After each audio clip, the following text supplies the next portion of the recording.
ാണ് ബഹുമാനപ്പെട്ട തൃപ്പനച്ചി ഉറൂസ് തൃപ്പനച്ചി മുഹമ്മദ് മുസ്ലിയാർ വലിയ മഹാനവർദ്ധിപ്പിക്കട്ടെ. അദ്ദേഹത്തിന്റെ ഉറൂസുമായി ബന്ധപ്പെട്ട് അവിടെ വലിയൊരു പ്രോഗ്രാം നടന്നു. അതിൽ സയ്യിദുൽ ഉലമയുടെ വളരെ മിനിറ്റുകൾ മാത്രമുള്ള ഒരു പ്രഭാഷണം, വളരെ അർത്ഥഗർഭമായ പ്രഭാഷണം.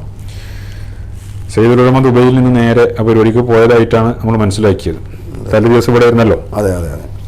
അപ്പോൾ അതില് സയ്യിദുൽ ഉലമ നടത്തിയൊരു പരാമർശവുമായി ബന്ധപ്പെട്ട് അതും നേരത്തെ പറഞ്ഞ പോലെ ചില കേന്ദ്രങ്ങൾ, ചില ഒറ്റപ്പെട്ട കേന്ദ്രങ്ങൾ അവർ സമൂഹത്തിൽ മുഖ്യധാരയിൽ നിൽക്കാതെ എന്നും വിഘടിച്ചു നിന്ന, അങ്ങനെ ശീലിച്ച, ചെറുപ്പം മുതലേ അങ്ങനെ ഉണ്ട് ചില ആളുകൾ, കൂട്ടത്തിൽ കൂടാത്ത ആളുകൾ അല്ലേ, കൂട്ടത്തിൽ കൂടാത്ത ആൾക്കാർ, ആ ജാതി ചില ആളുകളുണ്ട്. അവരൊന്നൊരു തല തിരിഞ്ഞുകൊണ്ടാണ് അവരെ ചിന്തകൾ. എല്ലാവരും കിഴക്കോട്ടാണെങ്കിൽ ഓം വടക്കോട്ടേക്ക് കയറും. അത് അവരെ ചെറുപ്പം മുതലേ ഉണ്ടാകുന്നൊരു ശീലമാണ്. ചില ആളുകളുടെ ഒരു ഇതാണ്. അപ്പൊ ആ നിലക്ക് കേരളത്തിൽ ലക്ഷക്കണക്കിന് ആലിമീങ്ങളുണ്ട് അല്ലേ? തീർച്ചയായിട്ടും അതിൽ ഏറ്റക്കുറവുകളൊക്കെ ഉണ്ടാവും. എന്നാലും ഈ ആലിമീങ്ങളൊന്നും ചർച്ച ചെയ്യാത്ത ഒരു രീതിയിൽ വേറൊരു രൂപത്തിൽ സയ്യിദുൽ ഉലമയുടെ പ്രസംഗത്തെ കോട്ട് ചെയ്ത് കൊണ്ടുപോയിട്ട് ഒരു 3-4 സെക്കൻഡ് മാത്രമുള്ള ഒരു കിലിമത്ത്, ഒരു സംസാരത്തിനെ കെട്ടിട്ടിട്ട് സയ്യിദുൽ ഉലമയുടെ ആ പ്രഭാഷണത്തിന്റെ പ്രധാനപ്പെട്ട മെറിറ്റ് നശിപ്പിച്ച് കളഞ്ഞ് ഒരിടത്തിലെ വിദഗ്ധകൾക്കൊരു സഹായം കൂടിയാ. എന്നിട്ട് അവിടെ വലിയ ചർച്ചകൾ നടത്തിയിട്ടൊക്കെ പോയി 2-3 ദിവസമായിട്ട് ഇങ്ങനെ 2 ദിവസം സോഷ്യൽ മീഡിയയിൽ ഇങ്ങനെ ഇട്ടലക്കുക. എന്നിട്ട് അതിൽ സയ്യിദുൽ ഉലമ പറഞ്ഞത് അതിന് പ്രയോഗങ്ങളാണ് വലിയ ഗൗരവം. ജിഫിരി മുത്തുക്കോയ തങ്ങൾ പറഞ്ഞത് തെറ്റ്. ഇത് കാണുന്ന ഒരാളെന്താ ചെയ്യുക? ജിഫിരി തങ്ങൾ പറഞ്ഞ് തെറ്റ് പറയുന്ന ആളാണ് ജിഫിരി തങ്ങൾ. അപ്പൊ ഈ സന്ദേശം ഒരാളിലേക്ക് കൊടുക്കുക എന്നുള്ളതാണ് അതിന്റെ യഥാർത്ഥത്തില് ജിഫ്രി തങ്ങൾ ഒരു തെറ്റാണ്, ജിഫ്രി തങ്ങളുടെ വഴി ഇതാണ് എന്നുള്ള ഒരു പിന്നെ ദുരുദ്ദേശ്യം ജനങ്ങളുടെ മനസ്സിലേക്ക് കുത്തിവെക്കുക എന്നുള്ള അതിന്റെ ആത്യന്തിക ലക്ഷ്യം. സതുദ്ദേശമല്ല. അത് എങ്ങനെ മനസ്സിലാക്കുക? അത് ഇവരെ തൊട്ടു മുമ്പത്തെ പോസ്റ്റുകളൊക്കെ ഒന്ന് ശ്രദ്ധിച്ചാൽ മതി. ഈ പോസ്റ്റ് ഇടുന്ന ആളുകൾ, സംസാരിക്കുന്ന ആളുകൾ, ഇവരുടെ മുമ്പ് ഇവർ സംസാരിച്ചത് ഏതെങ്കിലും ഒരു സമയത്ത് സയ്യിദുൽ ഉലമയുമായി ബന്ധപ്പെട്ട് നല്ല കാര്യം ഒരു സംസാരിച്ചിട്ടുണ്ടോ നോക്കിയാൽ മതി. ഇല്ല. ഇത് ശംസുൽ ഉലമയുടെ കാലഘട്ടത്തിൽ നമ്മൾ ഈ പറഞ്ഞ കുറെ കേട്ടിട്ടുണ്ട്. ശംസുൽ ഉലമ പറയുന്ന പല വാക്കുകളും ആ സന്ദർഭത്തിൽ നിന്ന് അടർത്തിയെടുത്തിട്ട് എന്ത് ചെയ്യുക, അതിന് മറ്റു വ്യാഖ്യാനങ്ങൾ കൊടുക്കുക. ഇപ്പോ ആദം നബി അലൈഹി സ്വലാത്തു വസ്സലാം, നമ്മളൊക്കെ ആദം എന്ന് കേട്ടങ്ങനെ, ഇതിനും ആദം, മനുഷ്യന്റെ മക്കളൊന്നും ആദം എന്നുള്ളത് മനുഷ്യൻ എന്നുള്ളതുണ്ടല്ലോ. അപ്പൊ എവിടെ ഒരു പരാമർശത്തിൽ ആദം എന്ന് വന്നപ്പോൾ, കുട്ടികൾ അലൈഹിസ്സലാം എന്ന് പറഞ്ഞപ്പോൾ എന്തു പറഞ്ഞു? ശംസുൽ പറഞ്ഞു, എടോ ഈ ആദം ആ ആദമല്ല, എടോ ഈ ആദം ആ ആദമല്ല എന്ന് പറഞ്ഞാൽ നിങ്ങൾ ഉദ്ദേശിക്കുന്ന നബി എന്നുള്ള അർത്ഥത്തിലുള്ള പ്രയോഗമല്ല ഇവിടെ, അതല്ല, ആ പേരല്ല ഇവിടെ. പക്ഷെ എന്ത് ചെയ്തു? പിറ്റേന്ന് വന്നത് എന്താണ്? ആദം നബി അല്ല. മനസ്സിലായോ? എന്നതുപോലെ സയ്യിദുൽ ഉലമ എന്താണോ ഉദ്ദേശിച്ചത്, എന്തിനാണോ ആ വിഷയം അവിടെ കൊണ്ടുവന്നത്, അതൊന്നും നോക്കാതെ നിങ്ങൾ പറഞ്ഞതുപോലെ എവിടെയെങ്കിലുമുള്ള ഒരു കഷ്ണം കൊണ്ട് എടുത്തു വെച്ചിട്ട് അത് സത്യത്തിൽ ഞാനും വല്യോനാണ് എന്ന് അറിയിക്കാൻ ഞങ്ങളും കിഴക്ക് ഓതിയോടാണെന്ന് അറിയിക്കാനായിരിക്കും എന്നുള്ളതാലും നമുക്ക് ആ വിഷയം എന്താണ് സയ്യിദുൽ ഉലമ പറഞ്ഞത് എന്ന് ചെറുതായിട്ട് നമുക്ക് ആളുകളെ ഇതിലിപ്പോ എന്താ അറിയോ, ഈ സോഷ്യൽ മീഡിയയിൽ ഈ വിഷയങ്ങൾ തലക്കപ്പെട്ടാണ് വിഷയം എന്താണെന്ന് ചോദിച്ചാൽ, എന്താണ് സയ്യിദുൽ ഉലമ പറഞ്ഞത്, സയ്യിദുൽ ഉലമ പ്രസംഗം എന്താണ് എന്ന് പോലും അറിയാത്തവരൊക്കെയാണ് ഇതിൽ കമന്റോ അഭിപ്രായമായിട്ട് നടക്കണം. നേരം വെളുത്ത് പല്ല് കഴിച്ച് ഒരു കട്ടൻ ചായയും കുടിച്ചാൽ ഫേസ്ബുക്കും തുറന്നിട്ട് കമന്റ് എഴുതാനായിട്ട് നടക്കുന്ന ഓരോ പണി എന്താണ്? അതൊരു ഹോബിയാ. ഓൻ എന്താണ് വിഷയം എന്നൊന്നും അവൻ അറിയണ്ട. ഒരു പ്രസംഗത്തിന്റെ ക്ലിപ്പ് ഉണ്ടെങ്കിൽ ആ പ്രസംഗിക്കുന്ന നമുക്ക് പറ്റാത്ത ആളോ എന്നാൽ 4 തെറി എന്താണ് ഇയാള് ചിലപ്പോ ഇബനം മുതലേക്കാരും അതൊന്നും കേൾക്കൂല. അപ്പൊ ആ ഒരു രീതിയിലുള്ള കുറെ ആളുകളുണ്ട്, അവരെ നമുക്ക് വിടാം. അപ്പൊ ഇപ്പൊ നമ്മളെ ഈ ചർച്ചന് ആ നിരക്കൊക്കെ അങ്ങനത്തെ വാട്സപ്പുകളും ഉണ്ട്. ഉമ്മത്ത് പിന്നോട്ടോ അല്ലേ? ഉമ്മത്ത് മുന്നോട്ട് എന്നൊക്കെ രസകരമായി പറയാറുണ്ട്. എന്തോ ഒരാൾ ആമീൻ എഴുതി, എന്തിനോ ഒന്നിനും എഴുതിയതാണ്, അതിന് ആമീൻ എഴുതി, പിന്നെ ഫുള്ള് ആമീനാണ് വരുന്നത്. അപ്പൊ എന്താണ് മുകളിൽ എഴുതിയത് നോക്കണില്ല, ആമീൻ കണ്ടു അങ്ങനെ വിട്ടു അങ്ങനെ പോയി. ഇതുപോലെയാണ് പല ആളുകളുടെയും കമന്റ്. എന്താണ് മർമ്മം എന്നറിയില്ല, കാര്യങ്ങൾ അറിയണില്ല. അപ്പോൾ അതിപ്പോൾ ഈ സയ്യിദുൽ ഉലമയുടെ പ്രഭാഷണവുമായി ബന്ധപ്പെട്ട് ഞാൻ ആ പ്രസംഗം ഫുള്ള് കേട്ടു. നിങ്ങൾ കേട്ടിട്ടുണ്ടാവും തീർച്ചയായിട്ടും. കാരണം സ്വാഭാവികമായിട്ട് ഒരണക്കിന് ഒരു ഉപകാരമായി. കാരണം സയ്യിദുൽ ഉലമന്റെ പ്രസംഗം ഒരു പക്ഷേ ഇങ്ങനൊരു വിഷയം ഉണ്ടായപ്പോൾ അതുകൊണ്ട് മാത്രം അത് ഫുള്ളായിട്ട് കേട്ട ആളുകളുണ്ടാവും. എന്താണ് ആ വിഷയം എന്ന് അറിയാൻ വേണ്ടിയിട്ട് കുറേ ആളുകളിലേക്ക് സയ്യിദുൽ ഉലമ ആ പ്രസംഗം കേൾക്കേണ്ടതാണ്. കാരണം സുന്നത്ത് ജമാഅത്തിന്റെ ഏറ്റവും പ്രധാനപ്പെട്ട ഒരു കാര്യത്തെക്കുറിച്ചാണ് സയ്യിദുൽ ഉലമ അവിടെ സംസാരിക്കുന്നത്. അതിൽ ശരിക്കും ആ പ്രസംഗം ഒരാൾ കേട്ടാൽ അവിടെ തൃപ്പനച്ചി ഉസ്താദിൻ്റെ ആണ്ടിനാണ് സയ്യിദുൽ ഉലമ പ്രസംഗിക്കുന്നത്. അതെ. അപ്പോൾ സയ്യിദുൽ ഉലമ അവസരത്തിനനുസരിച്ച് പ്രസംഗിക്കുന്ന ആളാണ്, സാഹചര്യം നോക്കി പ്രസംഗിക്കുന്ന ആളാണ്. അത് നമ്മൾ പലപ്പോഴും ശ്രദ്ധിച്ചിട്ടുണ്ട്. കുറഞ്ഞ വാക്കുകളുള്ളെങ്കിലും ഒരുപാട് അർത്ഥങ്ങളുണ്ടാവും. വെറുതെ കടകൂടാന്ന് പറഞ്ഞ പോണ പരിപാടിയല്ലല്ലോ, പിന്നെ ആലിമാണല്ലോ. അപ്പോൾ വഹാബികൾ ആണ്ട് ഉറൂസ് പോലത്തെ പരിപാടികൾക്ക് വഹാബികൾ എതിരാ. അപ്പോൾ ഇത് വഹാബികൾക്കുള്ളൊരു ഖണ്ഡനാണ്. തീർച്ചയായിട്ടും. അതേപോലെ തന്നെ നമ്മൾ സിയാറത്ത് ചെയ്യുന്നത് പോലെ ഫാത്തിഹ ഓതി ദുആ ചെയ്ത് സ്വലാത്ത് ചൊല്ലിയിട്ട് ഇങ്ങനെയുള്ളൊരു ദുആയൊന്നും സിയാറത്തൊന്നും റസൂൽ പഠിപ്പിച്ചിട്ടില്ല എന്ന് വഹാബികൾ പറയാറുണ്ട്. അവർ സിയാറത്തേ പാടില്ല എന്നാണ് മുമ്പ് പറഞ്ഞിരുന്നത്. പിന്നെ ഇങ്ങനെ കുറെ മാറ്റം വന്ന് സിയാറത്ത് ആവാം എന്നുള്ളിടത്താണ് ഇപ്പോൾ ഉള്ളത്. ഇപ്പോ ദ്വാരക്ക എന്നുള്ളിടത്തുള്ളത് പല വഹാബികളും ദ്വാരക്കണൊക്കെ ഞാൻ കണ്ടിട്ടുണ്ട്. എപ്പോഴും അപ്ഡേറ്റ് ആയിക്കൊണ്ടിരിക്കും. പറയണില്ല, പരസ്യമായിട്ട് അങ്ങനെ പറയില്ല. പക്ഷെ ഞാൻ കണ്ടിട്ടുണ്ട് അടുത്ത കുടുംബങ്ങളിൽ ദ്വാരക്കുമ്പോൾ ആ പിന്നെ എന്തായാലും പറയാ അതിന്റെ ആ ഇമ്പം കീടുക എന്ന് പറഞ്ഞു ആ ദുഃഖം മാറുന്ന വരെ കബറിങ്ങലൊക്കെ ഒന്ന് ദ്വാരക്കണ വഹാബികളൊക്കെ ഞാൻ കണ്ടിട്ടുണ്ട്. ഒരു കാലത്ത് തീരണ്ടായിരുന്നില്ല. പിന്നെ അപ്പോ നമ്മൾ സിയാറത്ത് ചെയ്യുന്നത് പോലുള്ള സിയാറത്തല്ല റസൂലുള്ളാഹി പഠിപ്പിച്ചത് എന്ന് അവർക്കൊരു വാദമുണ്ട്. സ്വല്ലല്ലാഹു അലൈഹി വസല്ലം ഈ രണ്ട് വിഷയത്തെയും ബഹുമാനപ്പെട്ട സയ്യിദുൽ ഉലമ വളരെ സമർത്ഥമായി ഗണ്ണിക്കുകയാണ്. ഇതാണ് അവിടെ നടന്ന സംസാരം. ഉസ്താദെ കേട്ടിട്ടുണ്ടാവുമല്ലോ, തീർച്ചയായിട്ടും ഒരു വിലയിരുത്തലൊന്ന് പറയുകയാണെങ്കിൽ അതിനനുസരിച്ച്. അതെ, അതായത് സയ്യിദുൽ ഉലമ അവിടെ സംസാരിക്കുന്നത് തന്നെ അത് അവിടെ സിയാറത്ത് ചെയ്യുന്നതുമായി ബന്ധപ്പെട്ട വിഷയത്തിലാണ്. കാരണം ഇതൊരു ഉറൂസിലാണ്. ഇത് ബഹുമാനപ്പെട്ട തൃപ്പനച്ചി ഉസ്താദിന്റെ ഉറൂസിൽ സുന്നികളോട് നമ്മൾ ചെയ്യുന്നതിന് ഹദീസിൽ തെളിവുണ്ട് എന്ന് സമർത്ഥിക്കുകയാണ്. അതെ അതെ അതെ, അങ്ങനെയാണ് സമർത്ഥിക്കുന്നത്. അപ്പോൾ അതിനെ എതിർക്കുന്ന ആളുകൾക്ക് ഇതൊരിക്കലും ഞാൻ ഈ പറയുന്നൊന്നും തെളിവല്ല, അവരുടെ ദുർവ്യാഖ്യാനങ്ങളാണ് എന്നുള്ള ലെവലിലാണ് പോകുന്നത്. അതിന്റെ ഇടയിൽ പലതും കടന്നു വന്നിട്ടുണ്ടാവാം. പക്ഷെ സയ്യിദുൽ ഉലമ അവിടെ സംസാരിക്കുന്നത് സിയാറത്ത്, ഈ കൊല്ലത്തിൽ ഇങ്ങനെയുള്ള ഉറൂസ്, ഇതൊക്കെ പാരമ്പര്യമായി നടന്നു വന്നിരുന്നതാണ് എന്നാണ് അതിന്റെ മർമ്മം. അതെ അതെ. പിന്നെ അതിന്റെ ഇടയിൽ വരുന്നൊരു വിഷയം എന്ന് പറഞ്ഞാല് ഇപ്പൊ ഈ ഉയർത്തിക്കാട്ടുന്ന ആളുകള് സയ്യിദുൽ ഉലമ മയ്യത്ത് ദ്രവിക്കുന്നത് വരെയാണ് പിന്നെ മയ്യത്ത് ഖബറിന്റെ പുറത്ത് നിസ്കരിക്കേണ്ടതെന്നാണ് ഷാഫി മദ്ഹബ് എന്നൊരു പ്രയോഗം പറഞ്ഞു. ഇതിനിപ്പോൾ ആകെ ഒരു 5 സെക്കൻഡുള്ള ഒരു ചെറിയ ഇതാണ് ഷാഫിഈ മദ്ഹബിലെ മുഅ്തമദിന്നതാണ്. സയ്യിദുൽ ഉലമ ഫത്ഹുൽ മുഈൻ ഓതിയിട്ടില്ല.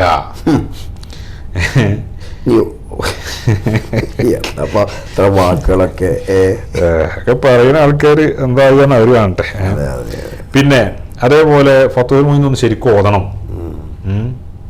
ആരപ്പീ പറയണത് ഓരോ കൊത്തുകളാണ് അതൊക്കെ.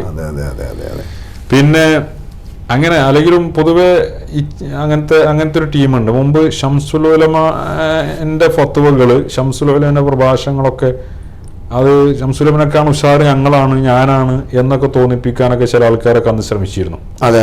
ആ ഭാഗത്തു കൂടെ വണ്ടി കയറിയ ആൾക്കാർ തന്നെ അതിക്കൂടെ ബസ്സിനൊന്ന് യാത്ര ചെയ്ത ആൾക്കാർക്കൊക്കെ ഈ കേട് ഇപ്പോഴും ഉണ്ട്. ഇപ്പൊ സയ്യിദുൽ ഉലമയാണെന്ന് മാത്രം. അപ്പോ സയ്യിദുൽ ഉലമ പറഞ്ഞതിന് ഷാഫിഈ മദ്ഹബിലെ മുഅ്തമദായ അഭിപ്രായം ആണ് ഇത് എന്നോ അല്ലെങ്കിൽ അങ്ങനെ ചെയ്യാവൂ എന്നാണ് ഷാഫി മദ്ഹബ് എന്നോ, ഷാഫിഈ മദ്ഹബിലെ ഈ വിഷയവുമായി ബന്ധപ്പെട്ടുള്ള ഒരു ചർച്ച അവിടെ ഉദ്ദേശമേ അല്ല. തീർച്ചയായിട്ടും ഫിഖ്ഹിയായ ഒരു മസ്അല അവിടെ ചർച്ചയിലേ അല്ല. ഞാൻ ആ പ്രസംഗം കൊണ്ടൊരു 4 or 5 പ്രാവശ്യം വീണ്ടും കേട്ടു. ഇവർ ഈ പറയുന്ന രൂപത്തിൽ അവിടെ അങ്ങനെ ഒരു ഫിഖ്ഹിയായ ചർച്ചയിലേക്ക് കൊണ്ടുപോയി ആ പ്രയോഗത്തെ വല്ലാതെ ഹൈലൈറ്റ് ചെയ്ത് ഇങ്ങനെ ചെയ്യുന്നതിന്റെ ഉദ്ദേശം എന്താണ്? സത്യത്തിൽ അവിടെ വഹാബികൾക്കൊരു വിജയല്ലേ? കാരണം വഹാബികളുടെ തെറ്റായ ഒരു സന്ദേശത്തെ സയ്യിദുൽ ഉലമ സമർത്ഥമായി പൊളിച്ച് കൈ കൊടുക്കുകയാണ്. തീർച്ചയായിട്ടും. ഞാൻ അതിൽ മനസ്സിലാക്കിയത് ഒന്ന്, സയ്യിദുൽ ഉലമ പറയണത് ഈ വർഷം തോറുമുള്ള സിയാറത്ത് നബി സല്ലല്ലാഹു അലൈഹി വസല്ലം തങ്ങൾ പഠിപ്പിച്ചതാണ്. തങ്ങൾ പറഞ്ഞൊരു കണ്ടന്റ് ഞാൻ പറയണത്. അതേപോലെ സിയാറത്തിന്റെ തെളിവല്ല ഞാൻ പറയണത്, സയ്യിദുൽ ഉലമയുടെ വാക്കുകളാണത്. സിയാറത്തിന്റെ തെളിവല്ല ഞാൻ പറയുന്നത്, മറിച്ച് നമ്മൾ ചെയ്യുന്നത് പോലെ വർഷത്തിലൊരിക്കൽ ആണ്ടിന് സിയാറത്ത് ചെയ്യുക, ഉറൂസിന് സിയാറത്ത് ചെയ്യുക, അല്ലെങ്കിൽ ഉറൂസ് കഴിക്കുക, പിന്നെ ഖബറിന്റെ അടുത്ത് പോയിട്ട് ഫാത്തിഹ ഓതി ഈ സൂറത്ത് ഓതി ദുആ ചെയ്ത് സ്വലാത്ത് ചൊല്ലി പിരിയുന്ന നമ്മൾ സിയാറത്ത് ചെയ്യുന്ന ആ സിയാറത്തിന്റെ ഒരു സ്വഭാവം, ഇതൊക്കെ നബി സല്ലല്ലാഹു അലൈഹി വസല്ലം തങ്ങൾ പഠിപ്പിച്ചതാണ് എന്നാണ് തങ്ങൾ സമർത്ഥിക്കുന്നത്. അതിനാണ് നബി സല്ലല്ലാഹു അലൈഹി വസല്ലം തങ്ങൾ ഉഹദ് ശുഹദാക്കളുടെ സിയാറത്ത് ചെയ്തിരുന്നു. 8 വർഷം കഴിഞ്ഞപ്പോൾ അല്ലേ നബി സല്ലല്ലാഹു അലൈഹി വസല്ലം തങ്ങൾ ഉഹദ് ശുഹദാക്കളെ ഖബർ സിയാറത്ത് ഫസ്വല്ലാ സ്വലാത്തുഹു അലൽ ജനാസത്തി എന്ന ആ ഇമാം ബുഖാരി തങ്ങളുടെ ഹദീസിനെ എടുത്തു വെച്ചിട്ട് ആണ് സയ്യിദുൽ ഉലമ സംസാരിക്കുന്നത്.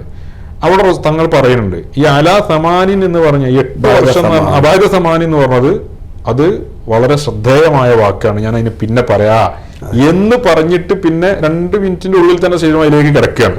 എന്തുകൊണ്ടാണ് അവിടെ 8 വർഷത്തിന് ശേഷം പറഞ്ഞത് എന്നാ അവിടെ പിന്നെ ഒന്ന് ഇപ്പോ സിയാറത്ത് ചെയ്യുന്ന ആണ്ടിൽ സിയാറത്ത് ചെയ്യുക, വർഷത്തിൽ പോയി സിയാറത്ത് ചെയ്യുക, അങ്ങനെ ആണ്ടിന് പോയി സിയാറത്ത് ചെയ്യുക, ഇത് റസൂലുള്ളാഹി തങ്ങൾ പഠിപ്പിച്ചതാണ് എന്നാണ് ഈ ഹദീസിലൂടെ തങ്ങൾ ബോധ്യപ്പെടുത്താൻ ശ്രമിക്കുന്ന ഒരു കാര്യം. അപ്പോൾ സ്വാഭാവികമായും ഒരുപാട് വിഷയങ്ങളുണ്ട്. കാരണം വഹാബികൾ ഈ ഹദീസ് എടുത്തു വെച്ചിട്ട് എന്ത് പറയും, അത് സിയാറത്തല്ല, നിസ്കാരാണ്, അത് നിസ്കാരാണ്. ഏത് സ്വലാത്തുഹു അലൽ ജനാസ എന്ന ആ പ്രയോഗത്തെ ജനാസ നിസ്കരിച്ചു അവിടെ പോയിട്ട് എന്നാണ് പറയാം. അവിടെ സയ്യിദുൽ ഉലമ വിശദീകരിക്കുകയാണ്. ഒന്ന്, ശുഹദാക്കളുടെ പേരിൽ എന്തില്ല, നിസ്കാരമല്ല, ജനാസ നിസ്കാരമല്ല. ഉണ്ട് എന്ന് പറയുന്ന ആളുകൾക്ക് തന്നെ എന്തില്ല, 3 കഴിഞ്ഞാൽ ദിവസത്തിന് ശേഷമല്ല. ഇതാണ് സയ്യിദിനോട് പറഞ്ഞു പോണത്. ഇതിന്റെ ഇടയിൽ പറയാണ് ഷാഫി അല്ല മറ്റേ മയ്യത്ത് ജനാസ മക്ബൂറായ ഒരാള് അയാളെ ശരീരം ദ്രവിക്കുന്നത് വരെയാണ് ഷാഫി മദ്ഹബിലെ നിസ്കാരം അല്ലേ, അത്രേ ഉള്ളൂന്നല്ല ഷാഫി, അതായത് അതിനോട് ഏറ്റവും അക്രമായ ഒരു മസലയെ പറഞ്ഞു. ഇതും ഷാഫി മദ്ഹബിലെ ഒരു വിഷയം തന്നെയാണല്ലോ, ഒരു ഇമാമിങ്ങൾ പറഞ്ഞ ഒരു കൗല് തന്നെയാണെന്ത്, പിന്നെ ശരീരം ദ്രവിക്കുന്നത് വരെ അല്ലേ നിസ്കരിക്കുക എന്നുള്ളത്. ഇവിടെ 3 ദിവസം കഴിഞ്ഞാൽ ശുഹദായിന് നിസ്കരിക്കാന്നാണ് ഹനഫികളുടെ വാദം. ആ വാദം വെച്ചിട്ടും ഈ ഹദീസിനെ എന്ത് ചെയ്യാൻ പറ്റില്ല, നിസ്കരിച്ചു എന്നർത്ഥം വെക്കാൻ പറ്റില്ല. കാരണം എന്താ, ഇത് 8 കൊല്ലം കഴിഞ്ഞിട്ട്. അതാണ് തങ്ങൾ ആദ്യം പറയുന്നത് 8 കൊല്ലം എന്നത് പ്രധാനപ്പെട്ട ഒരു കാര്യമാണ്. മനസ്സിലായില്ലേ? തങ്ങൾ വളരെ സമർത്ഥമായി സുന്നത്ത് ജമാഅത്തിന്റെ വളരെ പ്രധാനപ്പെട്ട ഒരു പോയിന്റാണ് പറഞ്ഞത്. സുന്നത്ത് ജമാഅത്താണ് പറയുന്നത്. അതെ നമുക്കത് ഒന്നും കൂടെ ക്ലിയർ ആക്കി പറയാൻ തോന്നുന്നുണ്ട്. അതായത് സ്വലാത്തുഹു അലൽ ജനാസ, ഉഹദ് ശുഹദാക്കളുടെ ഈ സിയാറത്തുമായി ബന്ധപ്പെട്ട് ഇമാം ബുഖാരി തങ്ങൾ കൊണ്ടുവന്ന ഈ ഹദീസ് എടുത്തു വെച്ചിട്ട് തങ്ങൾ സമർത്ഥിക്കുന്നത് നബി സല്ലല്ലാഹു അലൈഹി വസല്ലം തങ്ങൾ ആണ്ടിൽ പോയി, വർഷത്തിൽ നമ്മൾ ആണ്ട് കഴിക്കുന്നത് പോലെ റസൂലുള്ളാഹി തങ്ങൾ ആണ്ടിൽ ഒരിക്കൽ സിയാറത്ത് ചെയ്യുക എന്ന സമ്പ്രദായം റസൂലുള്ളാഹി തങ്ങൾക്ക് ഉണ്ടായിരുന്നു. പിന്നെ ഈ ഹദീസ് എടുത്തു വെച്ചിട്ട് വഹാബികൾ എന്ത് പറയും, അത് നിസ്കാരാണെന്ന് പറയും. അങ്ങനെ പറയാൻ തരമില്ല. കാരണം എന്താ, ശുഹദായിന്റെ പേരിൽ നിസ്കാരമില്ല. ശുഹദായിന്റെ പേരിൽ നിസ്കാരം ഉണ്ട് എന്ന് പറയുന്ന മദ്ഹബുണ്ട്, ഹനഫി മദ്ഹബ്. എന്നാൽ ഹനഫി മദ്ഹബിലാണെങ്കിലോ 3 ദിവസത്തിന് ശേഷം നിസ്കാരമില്ല എന്നാണ് അവരുടെ പ്രബലം എന്നാണ് ഞാൻ മനസ്സിലാക്കുന്നത്. അപ്പോ സ്വാഭാവികമായിട്ടും ഹനഫി മദ്ഹബുകാർ ഇത് നിസ്കാരാണ് എന്ന് പറയാനും തരല്ല, പിന്നെ വഹാബികൾക്ക് ഇത് നിസ്കാരാണെന്ന് പറയാനും തരല്ല. അപ്പൊ 3 ദിവസം കഴിഞ്ഞാൽ നിസ്കാരമല്ല എന്ന് പറയുമ്പോൾ അതിനോട് കുറച്ചും കൂടി അടുത്ത് നിൽക്കുന്ന ഒരു കൗലാണ് ഷാഫിഈ മദ്ഹബിലെ ദ്രവിക്കുന്നത് വരെ എന്നുള്ളത്. മനസ്സിലായില്ലേ? അപ്പോ ഇതാണ് സയ്യിദുൽ ഉലമ അവിടെ സംസാരിച്ചു പോയിട്ടുള്ളൂ. എന്നിട്ട് സയ്യിദുൽ ഉലമ പറഞ്ഞത്, ഇവിടെ നബി സല്ലല്ലാഹു അലൈഹി വസല്ലം തങ്ങൾ മറ്റൊരു കാര്യം കൂടെ പഠിപ്പിക്കുന്നുണ്ട്. ജനാസ നിസ്കാരത്തിലെ ദുആ പോലെ തങ്ങൾ ദുആ ചെയ്തു. അതെങ്ങനെ, അത് നമുക്ക് ദുആ പഠിപ്പിക്കുകയാണ്. എങ്ങനെയാണ് നമ്മൾ ദുആ ചെയ്യേണ്ടതെന്ന് പഠിപ്പിക്കുകയാണ്. ഖബർ സിയാറത്തിന്റെ രൂപം പഠിപ്പിക്കുകയാണ്, നമ്മൾ ഇന്ന് ചെയ്യുന്നത് പോലെ. അപ്പം ജനാസ നിസ്കാരത്തിൽ തക്ബീർ ചൊല്ലി ഫാത്തിഹ ഓതി കഴിഞ്ഞാൽ സ്വലാത്ത് കഴിഞ്ഞാൽ ദുആ. ഈ രീതിയിലാണ് നിങ്ങൾ സിയാറത്ത് ചെയ്യേണ്ടത്. ഫാത്തിഹ ഓടുന്നു. ഇനി ഖുർആനിൽ മാ തയസ്സറ അല്ലേ, സൗകര്യപ്രദമായ രൂപത്തിൽ സാധിക്കുന്ന രൂപത്തിൽ ഖുർആൻ ഓടുന്നു. പിന്നെ ദുആ ചെയ്യുന്നു, സ്വലാത്ത് ചൊല്ലുന്നു, ദുആ ചെയ്യുന്നു. ഇതാണ് സിയാറത്തിന്റെ സമയത്ത് നിങ്ങൾ ദുആ ചെയ്യേണ്ട രൂപം എന്നും റസൂലുള്ളാഹി തങ്ങൾ ഈ പറഞ്ഞ ഹദീസിലൂടെ നമ്മളെ പഠിപ്പിക്കുന്നുണ്ട്. ഇതാണ് സയ്യിദുൽ ഉലമ പറഞ്ഞത്. അതായത് തൃപ്പനച്ചി ഉറൂസിൽ അവിടെ വന്ന സുന്നികൾ, അവിടെ പങ്കെടുത്ത ആളുകൾക്ക് എന്ത് മനസ്സിലായി? ഇതാണ് മനസ്സിലായത്. എങ്ങനെയാണ് സിയാറത്ത് ചെയ്യേണ്ടത്, അതിനുള്ള ഹദീസ് എന്താണ്, ഇതാണ് അവിടെ വന്ന സുന്നികളായ ആളുകൾക്ക് മനസ്സിലായത്. അതെ. പക്ഷെ ഇതിൽ നിന്ന് പലരും മനസ്സിലാക്കിയത് അത് അവരുടെ വൈകല്യാണ്. അതെ, അതിന് ചികിത്സ അവരെടുത്തുക. അതിനാണ് ആ വിഷയത്തിൽ പറയാനുള്ളത്. അപ്പൊ ചുരുക്കി പറയല്ലേ? അതെ, തീർച്ചയായിട്ടും. തൃപ്പനച്ചി മക്കാം ഉറൂസില് സയ്യിദുൽ ഉലമയുടെ പ്രഭാഷണം കേരളത്തിലുള്ള എല്ലാ ആളുകളും മനസ്സിലാക്കിയത് സുന്നത്ത് ജമാഅത്തിന്റെ വളരെ പ്രധാനപ്പെട്ട ഒരു സംഗതിയെ സയ്യിദുൽ ഉലമയോട് സമർത്ഥിച്ചു എന്നുള്ളതാണ്. അതിൽ ഷാഫിഈ മദ്ഹബ് മയ്യത്ത് ദ്രവിക്കുന്നത് വരെയാണ് ഖബറും പുറത്തുള്ള നിസ്കാരം എന്നാണ് ഷാഫിഈ മദ്ഹബ് എന്നാണ് ഒരു പ്രയോഗം. ആ പ്രയോഗം ഷാഫിഈ മദ്ഹബിൽ പിന്നെ എല്ലാ കൗലുകളും എടുത്തു വെച്ച് ചർച്ച നടത്തുകയോ അല്ലെങ്കിൽ അതാണ് മുഅ്തമദ് എന്ന് പറയുന്നൊന്നുമല്ല. അവിടെ അതല്ല വിഷയവും. ഈ ഹദീസ് സുന്നത്ത് ജമാഅത്തിന് എത്രമാത്രം തെളിവുള്ള പിൻബലമുള്ള ഒരു സംഗതിയാണ് എന്നതിനെ കുറിച്ചാണ് സംസാരിക്കുന്നത്. ഇനി നമ്മൾ ഇങ്ങനെയൊക്കെ പറയുമ്പോൾ എന്നാലും അങ്ങനെ പറയാൻ പാടില്ലല്ലോ, ഷാഫി മദ്ഹബ് അങ്ങനെയാണെന്ന് പറഞ്ഞാൽ ഷാഫി മദ്ഹബ് അങ്ങനെയാണെന്ന് ആൾക്കാരാണ് വിചാരിക്കൂലെന്ന് ഒരാളും വിചാരിച്ചിട്ടില്ല. ലോകത്ത് കേരളത്തിലുള്ള ആയിരക്കണക്കിന് മൂല്യമാരാർക്കും ഷാഫി മദ്ഹബിലെ മുഅ്തമദ് അങ്ങനെയാണെന്നാണ് സയ്യിദുൽ ഉലമ പറഞ്ഞത് നല്ല മനസ്സിലായത്. സുന്നത്ത് ജമാഅത്തിന്റെ പ്രധാനപ്പെട്ട ഒരു പോയിന്റ് ഞങ്ങൾ എല്ലാവർക്കും അവിടെ കിട്ടി. ഇനി എല്ലാവരും ബുദ്ധി ഒരുപോലെ ആവൂലല്ലോ, ചിലത് ഇങ്ങനെയൊക്കെ ആരോ. അപ്പോ അങ്ങനെയുള്ള ആളുകൾക്ക് എന്നാലും ഷാഫി മദ്ഹബില് എന്നവിടെ പറയാൻ പാടില്ലോ. കാരണം ഫിഖ് ഞങ്ങളെ കുത്തകയല്ലേ, ഫിഖ് അല്ലേ ആണല്ലോ. ഫിഖ് എങ്ങനെ സമസ്തന്റെ പ്രസിഡന്റ് മുമ്പ് ശംസുൽ ഉലമ കാലത്ത് വരെയുള്ള കേടാണത്. ഫിഖ് നമ്മളെ കുത്തകയാണ്. ആ കുത്തകന്റെ കോലം കണ്ട് ആ കുത്തക കൊണ്ട് തന്നെയാണ് ഇങ്ങനെ കൂന് വളർന്ന മാതിരി ഒരു പരിധിയിലപ്പോഴും പോകില്ലല്ലോ. അതെ, തുടങ്ങിയവിടെ തന്നെ എപ്പോഴും ഉള്ളത്. അത് ആ കുത്തക ഉള്ളതുകൊണ്ട് തന്നെ. എന്നിട്ട് എന്നാ പിടിച്ചോ ഇബാറത്ത് എന്നാ, എന്നിട്ട് കണ്ട ഇബാറത്ത് മുഴുവൻ വലിച്ചിടുക. സാധാരണക്കാരൻ എന്താ ഇബാറത്ത്? ഓന് സയ്യിദുൽ ഉലമയുടെ പ്രസംഗം മനസ്സിലായി. ഇവൻ ഈ ഫിത്ന ഉണ്ടാക്കിയപ്പോ എന്തൊക്കെയോ കുഴപ്പമുണ്ടെന്ന് തോന്നിയിട്ടുണ്ടാവും. അത് തിരുത്താനപ്പോ നമ്മളെ പണി. സയ്യിദുൽ ഉലമ പറഞ്ഞ ഏറ്റവും പ്രധാനപ്പെട്ട വഹാബികൾക്കുള്ള ഒരു അടിയുണ്ട്. അത് ഇവരെ കാരണത്താൽ നഷ്ടപ്പെട്ടു പോവാണ്. അത് ജനങ്ങൾക്ക് ബോധ്യപ്പെടണം. വഹാബികളുടെ ആശയത്തെ പൊളിക്കുകയും സുന്നത്ത് ജമാഅത്തിന്റെ ആശയത്തെ സ്ഥാപിക്കുകയും ചെയ്തു. ഇനി ഞാൻ നേരത്തെ പറഞ്ഞല്ലോ, ഇൻ കേസ് ഒരാൾക്ക് ഇപ്പൊ അങ്ങനെ ഈ ഫിഖ് നമ്മളെ കുത്തകയായി ഇറക്കുന്ന ആൾക്കാർക്ക് എന്നാലും ഷാഫി മദ്ഹബ് സമസ്തന്റെ പ്രസിഡന്റ് വരാൻ പാടില്ലല്ലോ എന്ന ഒരു നിലപാടുണ്ടെങ്കിൽ ഏറ്റവും ചുരുങ്ങിയത് അവര് ഈ വിഷയത്തിൽ ഷാഫിഈ മദ്ഹബിലെ മുഅ്തമദായ അഭിപ്രായത്തിന് എതിരാണ് തങ്ങൾ പറഞ്ഞത്, മുഅ്തമദ് അതല്ല ഇതാണ് എന്ന് പറഞ്ഞാൽ മതി. ആയിക്കോട്ടെ, മുഅ്തമദ് തങ്ങൾ പറഞ്ഞിട്ടില്ല. മുഅ്തമദ് എന്ന് പറയാത്തോണ്ട് നിങ്ങൾക്ക് ചൊറിയുന്നുണ്ടെങ്കിൽ നിങ്ങൾക്ക് മുഅ്തമദ് അതല്ല എന്ന് നിങ്ങൾ പറഞ്ഞു, സംഗതി ക്ലോസ്, തീർന്നു. പക്ഷെ നിങ്ങൾ ചെയ്തത് അതല്ല. നിങ്ങൾ ചെയ്തത് ജിഫ്രി തങ്ങൾ ഫത്ഹുൽ മുഈൻ ഓതാത്ത ആളാണ്. ജിഫ്രി തങ്ങൾക്ക് കിതാബ് തിരിഞ്ഞിട്ടില്ല, ജിഫ്രി തങ്ങൾ പറഞ്ഞത് തെറ്റായിപ്പോയി എന്ന് പറഞ്ഞിട്ട് ഇത് ജിഫ്രി തങ്ങളെ കല്ലെറിയാനുള്ള ഒരു സംഭവമാക്കിയിട്ട് കൊണ്ടുവരാ ചെയ്ത്.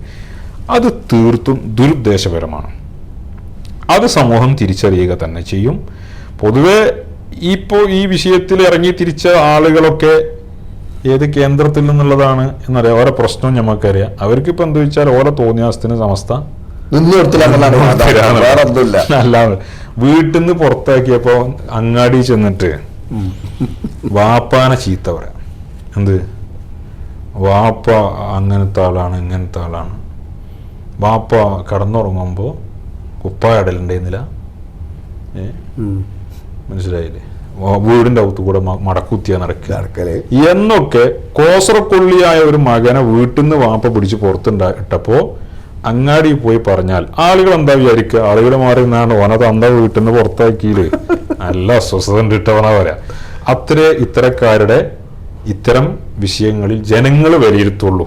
അത് കാണാനുണ്ട്. ഏതായാലും ഇൻഷാ അല്ലാഹ് നമുക്ക് ഇന്നത്തെ ചർച്ച തൽക്കാലം അവിടെ നിർത്താം. മറ്റൊരു വിഷയവുമായി തീർച്ചയായും ഇൻഷാ അല്ലാഹ് സമകാലിക വിഷയങ്ങളിൽ അതാത് സമയത്ത് നമ്മളാൽ സാധിക്കുന്ന രീതിയിൽ പ്രതികരണവുമായി ഇൻഷാ അള്ളാ ഞാൻ ഉണ്ടാവും എന്നല്ല, സമദ് ഫൈസിയും ഇൻഷാ അള്ളാ കൂടെ ഉണ്ടാവും. വേറെയും നമ്മുടെ ആലിമീങ്ങളൊക്കെ തയ്യാറായിട്ടുണ്ടാവും. കേരളത്തിലുള്ള ഉലമാ വളരെ ശക്തമായി രംഗത്ത് വരേണ്ട സമയമായിട്ടുണ്ട്. ആരും നമ്മൾ ഭയപ്പെടേണ്ട കാര്യമൊന്നുമില്ല. ദീന് സുന്നത്ത് ജമാഅത്ത് സമസ്ത എന്നൊക്കെ പറഞ്ഞാൽ ഈമാനുള്ള ആളുകൾക്ക് ഇത് ഇവിടെ നിലനിൽക്കേണ്ട ഒരു കാര്യമാണ്. സമസ്തയുടെ ആലിമ്യങ്ങളെയും സമസ്തയുടെ പ്രവർത്തനങ്ങളെയും നേതാക്കളെയൊക്കെ ചെറുതാക്കാൻ നടക്കുന്ന ആളുകൾ ഈ ഉമ്മത്തിലെ കറക്കുറ്റി പുഴുക്കളാണ്. അതിലൊക്കെ ആ അർത്ഥത്തിൽ തന്നെ കാണണം. അല്ലാഹു സുബ്ഹാനഹു വ തആല നമ്മുടെ ആലിമ്യങ്ങൾക്കൊക്കെ ദീർഘായുസ്സും ആഫിയത്തും പ്രദാനം ചെയ്യട്ടെ. ഈ ചർച്ചയിൽ നമ്മളോട് കൂടെ പങ്കെടുത്ത സമദ് ഫൈസി ഉസ്താദിന് എല്ലാവിധ നന്ദിയും കടപ്പാടും സന്തോഷവും അറിയിക്കുകയാണ്. ഇതിൽ നമ്മൾക്ക് വേണ്ട സഹായങ്ങളൊക്കെ ചെയ്തു തന്ന നമ്മുടെ നഈമി, ടെക്നിക്കൽ വിഷയങ്ങളൊക്കെ ചെയ്ത് നഈമി തുടങ്ങി എല്ലാവർക്കും അല്ലാഹു അർഹമായ പ്രതിഫലം ചെയ്യട്ടെ. ദുആ വസിയത്തോടെ അസ്സലാമു അലൈക്കും വറഹ്മത്തുള്ളാഹി.